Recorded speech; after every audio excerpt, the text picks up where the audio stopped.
Thanks for joining in. Today we have Luke Bentley, the head coach at William Penn, and Kyle Shondell, the head coach at Indiana Tech, joining us today. And today we're going to talk a little bit about the NAIA and kind of what's going on, getting ready to preview for our season. So Kyle, you want to start by explaining to everyone a little bit about the NAIA and the format and kind of our structure leading into our championships this year? Sure. So the NAIA for the sport of men's volleyball is going to have just shy of 70 competing institutions, 68, 69, depending upon the way things go a little bit for the 2023 season. That I believe is made up of 7 now conferences, 7 leagues, spanning from Southern California as far east as, well, technically Florida, I guess, as east as we go theoretically. Our national tournament is a 12-team national tournament, the same size that we're hoping the D1, D2 tournament gets pushed to. It's currently hosted in Des Moines, Iowa, beautiful Des Moines, Iowa. And it's pool play initial, and it goes into bracket play. We are in, I believe, going into the 4th. Luke, is that correct? The 4th NAIA national championship as a championship sport? Correct. Okay. So this will be our 4th championship level season for men's volleyball in the NAIA. All right, so we're going to break us down and kind of walk through the top 15 that was released. When was this released? About a week ago here, a week or 2 ago. Actually, it was middle of December, wasn't it? It was. We're not sure why, but it certainly was. It was middle of December. It was nice and early after most of us competed in our fall seasons.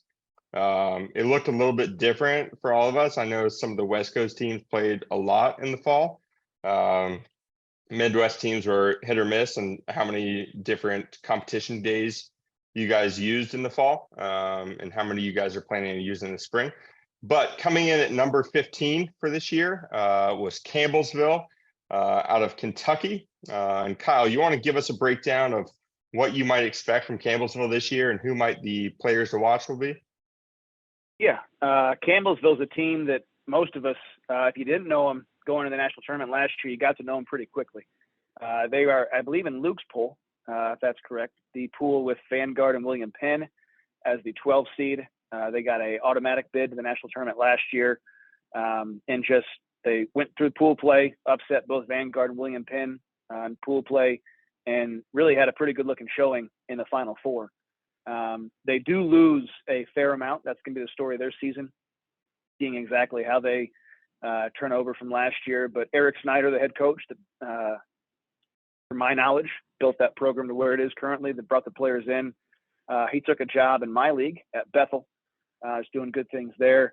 Alfonso Alvarez, I believe, is taking over Campbellsville. He's brought in a good amount of his people, and so they're going to be somebody to watch. I don't think they're going to drop off the face of the earth like some people think they will. I think 15's probably about where they are, but they've got a lot of new faces, so we'll have to wait and see on Campbellsville. Awesome. Now, coming in at number 14 is another team that Kyle is rather familiar with. In Aquinas up in Michigan. It's another team in his conference. Yeah, Aquinas, you talk about a team that loses a lot in Campbellsville. Aquinas at least brings back maybe their 2 most important pieces. And Julian Armandano and Joshua Boothroyd, they're 2 outside hitters, which probably together are one of the top 10 to 12 outside hitting combos in the country. I want to be clear, I'm not trying to dismiss them. They could be number 1. So if you're listening, Julian and Josh, you guys are great. Don't feel like you got to go extra hard on Indiana Tech. But they do lose a setter and a libero from last year's team. The setter was incredible, especially down the stretch. I think a lot of the reason they were so good down the stretch last year was their setting. So that's going to be a position to watch and see how that turns into 2023. And then ball control a little bit. I think they lose a middle or 2. But, Michael knows what he's doing. And they're going to have a team worthy to compete in the WAC and beyond for sure. Awesome. Coming in at number 13 on the top 15 list was Missouri Baptist, a team out in Luke Bentley's conference. And so, Luke, why don't you give us a rundown of what you expect from MoBat this year? Yeah, they're pretty much a part of the four-headed monster. I feel like that now is the top of the heart. Probably easily could have made the national tournament last year as an at-large, but didn't get in. I assume they'll be just in a similar spot this year. They lose their libero, Steven Menzel, who is an all-conference kid, four-year starter for him, really, really talented. So that's probably the biggest hit. And I believe, to my knowledge, they lost their All-American outside as well. Miljan, I'm not even going to try to pronounce his last name, but outside from Serbia, and an All-American, a second teamer, I think, or maybe an honorable mention. I don't remember, Kyle, if you remember that, but either way, both good losses for him. But had a freshman setter last year that was really solid. Return a really good middle, an outside that was really good, and another opposite. So they return a lot. They'll be really good again. I assume they'll be fighting for a spot at the top of the conference, just like they did last year. And how many teams are in that conference? You said they were kind of a top four. Yeah, there's 10 teams in the Heart of America. So the top four are all in the top 15 this year. There's, I think at a point last year, 5 were in the top 15. So it's kind of a brutal top half of that conference. For sure. Awesome. Well, coming in at number 12 on this list, we have Saint Xavier in Illinois. So Luke, I think you're pretty familiar. Actually, Kyle, which one of you guys wants to give the rundown here?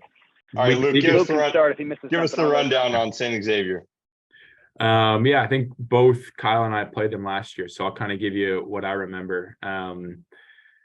Saint Xavier probably serves the ball as well as anyone, but I think they lose their best server, which was their setter, Joe Locke, from last year, who was a first-team All-American setter.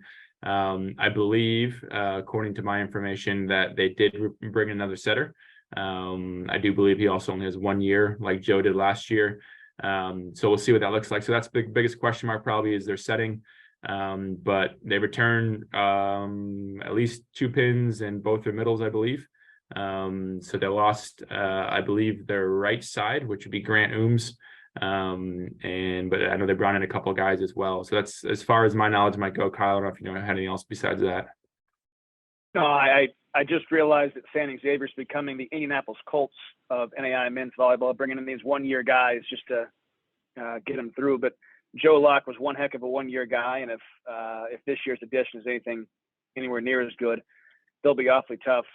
Shane Ooms, like you said, is back. I know Tom's pretty excited about the people he's brought in, especially I think the outside opposite of Shane is going to be awfully tough to stop.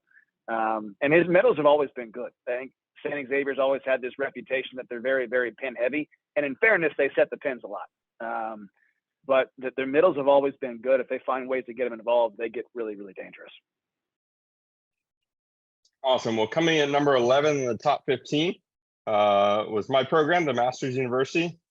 So I'll talk a little bit about the West Coast teams out here and what I've seen this fall, as we've seen most of them. But we have quite a few returners this year, but also expecting to have a really young team.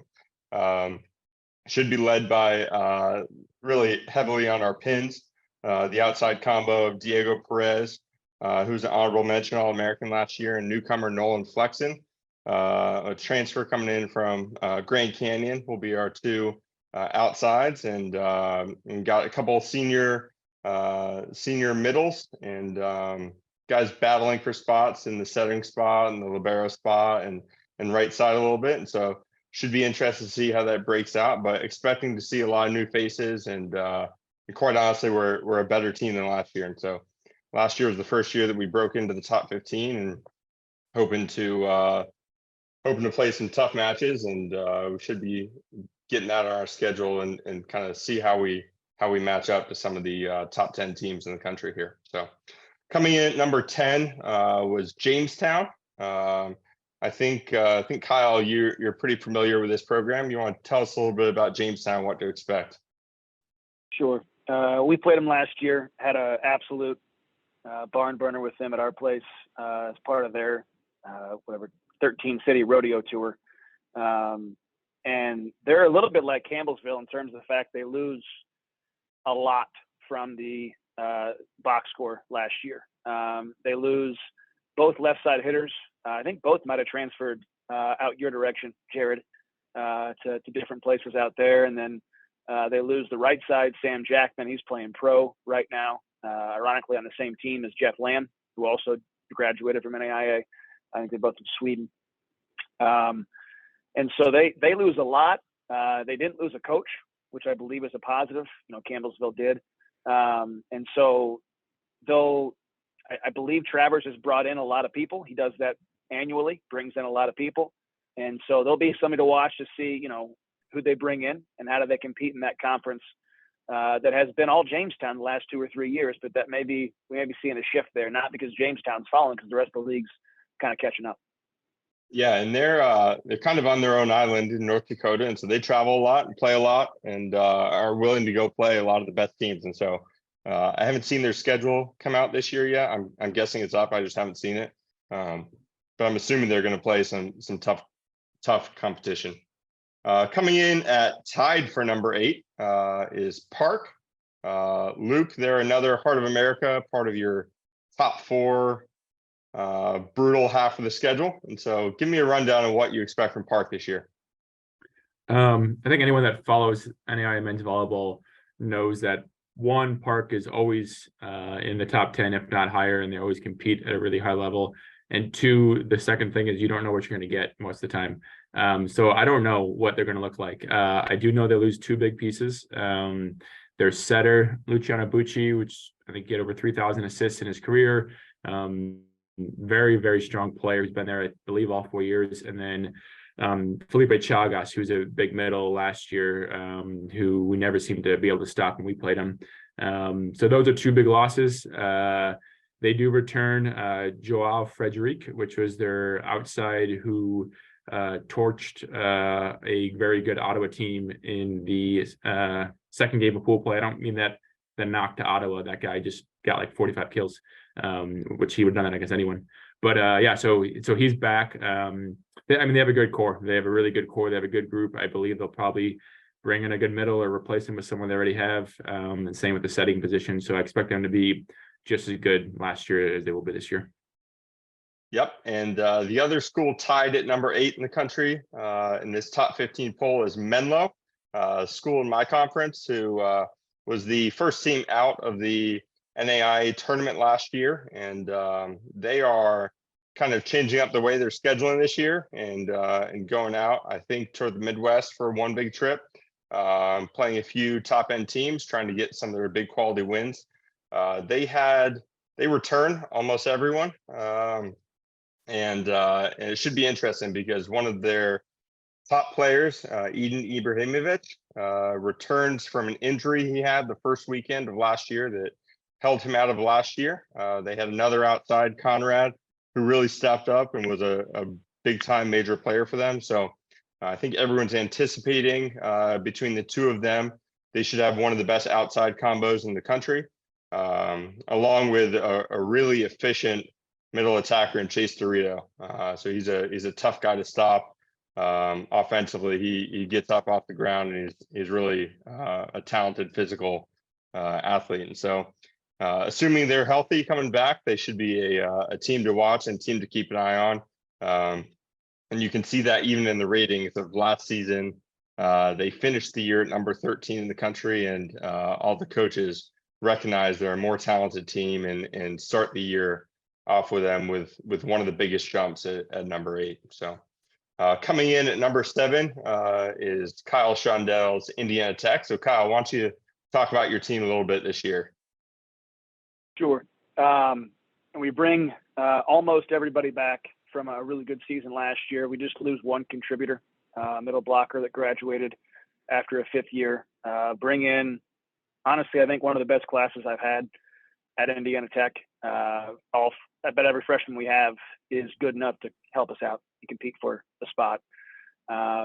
We expect to be good. We first team All-American Dante Stewart is the kind of the face of our program for those who don't watch a lot of us. And he earns it. He's good at volleyball, and he's a competitor. And I'm happy that he's that face. But ball control defense is going to continue to kind of be our thing. We play in a much tougher league than people realize in the WAC. and it's going to be a bloodbath every night for us. And we upped our schedule a little bit this year. I thought we had a decent schedule last year, but we're doing a lot more road contests. Like you mentioned, we're playing Menlo, going to play Georgetown on the road, playing William Penn at William Penn, Grandview at Grandview. Try to give some folks a look to see just how good Indiana Tech might be. Awesome. Coming in at number 6 is Georgetown. Kyle, why don't you talk a little bit about Georgetown? I know we played them last year and kind of had a battle, but I'm pretty sure you saw them too a little bit last year. Yeah. I've been able to watch Andrew, build that program over the last 2 or 3 years, and he's done a really nice job. And they are a very, very good representation of a good NAIA team. They're 2 very good Penns, and Kowalski and Ryan Gunn. There's very, very few things less scary than Krzysztof Kowalski going up against a 5'8" setter. But maybe that's on me for playing a 5'8" setter. But they're very good. Their middles are very talented and they're very resilient. If you watched the national tournament a year ago, we had a 2-0 lead on them and felt really good after pretty easily handled second set, and they turned on the Jets and we couldn't recover. They bring back the majority of the core, and Andrew didn't stop recruiting. He brings in good players every year. They're going to be fully loaded and ready to make some noise. I think this year they're awfully tough. They're awfully physical.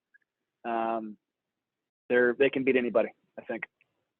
And for those of you guys that are unfamiliar with Georgetown, Kowalski is their 6'8" Polish outside, and so you'll see a lot of him this year. And I would say he is one of the players to watch in the NAIA this year for sure. And I've got 2 or 3 6'8" as well. They don't look like him. He's 6'8" and an absolute monster. Yeah, strong dude for sure.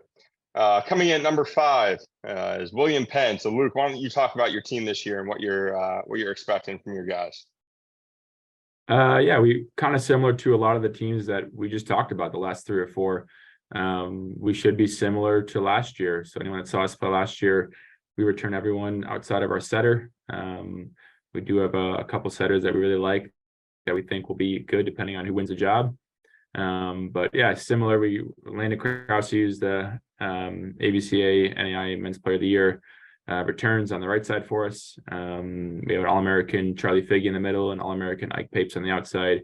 So it's a good core, good group of guys. They've been with us from the beginning.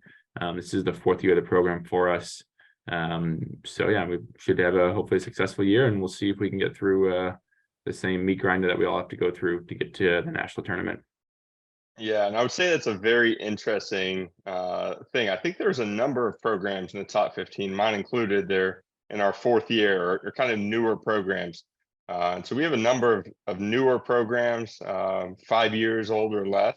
They're really high level quality programs, and it's kind of cool to see as schools have invested into men's volleyball in terms of growing for the NAIA.